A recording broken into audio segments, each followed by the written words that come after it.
malungkot na salita ngayon sa bayan natin. Bihira natin maramdaman ito. In fact, nung inaresto si President Duterte, doon lang medyo nakakaramdam tayo ng saya, di ba?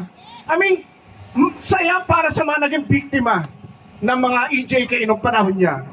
Ngayon, ito naman yung kanyang anak na si Vice President Duterte na nahaharap sa mga matitinding ebidensya laban sa kanya at may impeachment trial nga na dapat naganap na nung 5 months ago ay dinidelay nitong si Senate President Jesus Escudero. Natutuwa pa ba tayo? Si ate, galit na. Tama po yan.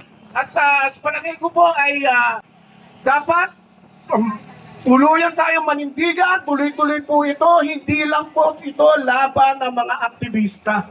Laban po ito ng bawat mamamayang Pilipino, kahit na nanonood ka lang sa TV, nasa social media ka lang. Lahat po ito ay dapat may stake. Ang pakiramdam natin may stake ho dito ang bawat Pilipino.